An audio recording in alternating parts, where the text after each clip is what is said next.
오랫동안 중국과 갈등 관계를 지속하고 있는 인도와 호주에서 최근 한국과 다각적인 동맹 관계를 구축하는 모습이 연출되면서 중국 정부를 당혹스럽게 하고 있습니다. 이는 한국 기업들이 중국 정부의 그릇된 경제 보복에 맞서 중국의 갈등 상대인 인도와 호주에서 사상 초유의 경제협력과 방위협력을 맺고 나섬에 따라 중국의 안보와 경제에 큰 타격을 입히는 상황이 전개되고 있기 때문입니다. 이와 관련해 영국의 로이터 통신은 한국의 현대차가 인도에서 더 많은 전기차를 출시함으로써 인도의 자동차 시장을 석권하려는 조짐을 보이고 있다며 이를 대서특필했습니다. 먼저 로이터 통신은 거두절미하고 세계에서 세 번째로 큰 자동차 시장인 인도에서 2위의 시장 점유율을 차지하고 있는 현대차가 2032년까지 5개의 전기차 모델을 인도 시장에 출시하기로 했다고 보도했습니다. 뿐만 아니라 이 매체는 현대차가 인도의 전기차 시장을 안정적으로 선점하기 위해 현대차 전용 전기차 충전소 또한 2027년까지 439개로 늘릴 계획을 밝혔다고 보도했습니다. 무엇보다 영국 매체는 현대차가 인도의 자동차 시장 석권을 위해 이처럼 사활을 걸고 나선 것은 그만큼 인도의 자동차 시장이 해마다 급성장을 거듭하고 있기 때문이라고 보도했습니다. 이는 당장 지난해 인도 시장에서 판매된 자동차 수만 하더라도 무려 476만 대에 달하면서 중국과 미국에 이어 세계 3위의 자동차 시장으로 올라선 데다가 급기야 오는 2030년에 800만 대에 이를 것으로 예상되는 인도의 신차 시장이 2035년에는 1000대로 급성장할 것으로 예상되는 만큼 현대차가 인도 시장을 석권하기 위해 동분서주하는 것은 어찌 보면 당연할 수밖에 없다는 것입니다. 그리고 현재 48,105대에 불과한 인도의 전기차 시장 또한 2030년에 이르면 100만 대를 돌파할 것으로 예상되기 때문에 현대차가 이를 선점하기 위해 발빠른 대응에 나섰다는 것입니다. 현대차는 이미 인도 현지의 전기차 생산을 강화하기 위해 24억 5천만 달러를 투자할 계획을 세웠고 전기차에 대한 현지 수요를 낙관하고 있다. 기아차는 2025년부터 소형 전기차 생산을 시작하는 것에 더해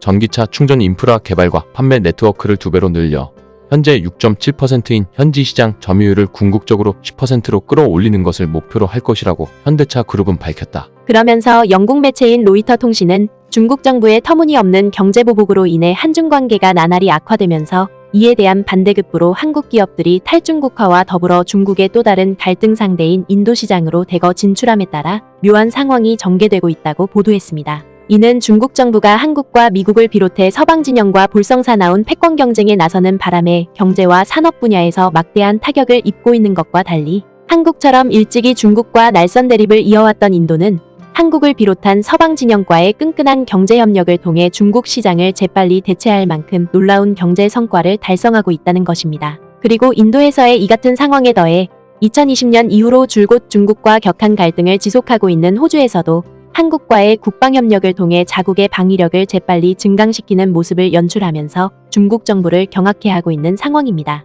이와 관련해 중국의 관영 매체인 인민망은 한국으로부터 K9 자주포를 도입했던 호주 정부가 최근 또다시 한국을 통해 보병장갑차를 도입하겠다는 입장을 발표하면서 중국 정부를 곤혹스럽게 하고 있다고 보도했습니다. 먼저 중국 매체인 인민망은 최근 호주 국방부가 일명 랜드 400으로 일컬어지는 보병 전투 차량 3단계 도입 사업에 하나디펜스의 레드백 모델이 최종적으로 선정됐다고 보도했습니다. 호주 국방부는 한국의 하나디펜스 호주지사와 총 129대 전투차량 구매 계약을 체결했는데 이들 모두 호주 현지에서 조립 및 생산할 예정이며 첫 차량은 2027년에 인도될 예정이다. 랜드 400 프로젝트는 육상 전투차량 시스템으로 불리며 최근 몇 년 동안 호주에서 진행된 육군 장비 패키지 구매 계획 중 가장 규모가 큰데 이를 통해 육군의 더 강력한 화력과 방어력뿐만 아니라 기동성 및 통신 능력을 갖춘 기갑 전투 차량을 공급함으로써 기갑부대 작전 능력을 향상시키려 한다. 그러면서 중국 매체는 한국의 레드백이 최종 선정된 이번 입찰 경쟁에는 독일과 영국을 비롯해 유럽의 쟁쟁한 방산 기업들이 서로 앞다퉈 명함을 내밀었던 만큼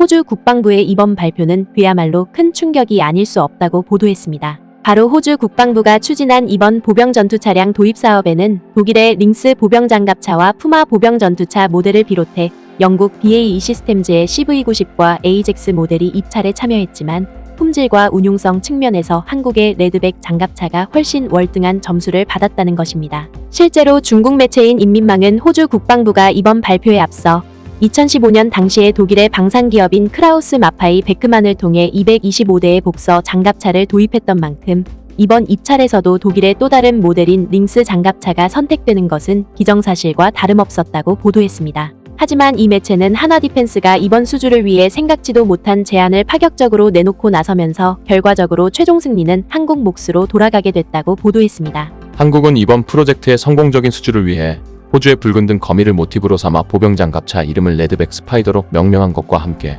호주 현지 기업이 개발한 T-1000 모듈식 포탑을 채택했다. 이 때문에 현지 군수기업의 발전을 중시하는 호주 정부는 이를 달리 바라볼 수밖에 없었다. 레드백 스파이더는 호주에서 매우 독이 많은 거미이다. 그것은 등에 있는 붉은 반점의 이름을 따서 명명되었다. 레드백 스파이더 보병 전투 차량은 그것의 이름을 따서 명명되었다. 그것은 차체의 강력한 전투 능력을 보여줄 뿐만 아니라 호주인들과의 거리도 단축시킨다. 또한 중국 매체인 인민망은 호주 국방부가 도입키로 한 레드백 장갑차는 성능적인 측면에서도 타의 추종을 불허할 만큼 세계 최고의 수준을 자랑하기 때문에 호주 정부가 이를 외면한다는 것은 어불성설과 다름없었을 것이라고 보도했습니다. 먼저 레드백 장갑차는 한국 육군이 자체적으로 운용하는 K-21 보병 전차를 기반 삼아 중형 보병 장갑차로 업그레이드 됐는데 여기에 K9 자주포의 파워팩 솔루션과 30mm 포탑에 더해 대전차 미사일과 원격 무장 등의 기능까지 갖춤으로써 그야말로 최첨단 방호 시스템을 결합한 미래형 장갑차로 전혀 손색이 없을 정도로 강력한 위용을 자랑하고 있다는 것입니다. AS-21 레드백 스파이더 보병 장갑차는 30mm 기관포 또는 155mm 곡사포의 파편 공격에 견딜 수 있는 다양한 수준의 장갑보호 구성 요소를 사용한다. 동시에 호주군의 요청에 따라 지뢰와 도로변폭탄에 대한 대응 능력을 더욱 강화했다. 승무원실의 독립적인 행거 시트를 사용해 충격파로 인한 승무원의 피해를 최소화할 수 있다. 또 이스라엘의 아이언 피스트 능동 방어 시스템을 통합해 다양한 요격 모드를 갖춤으로써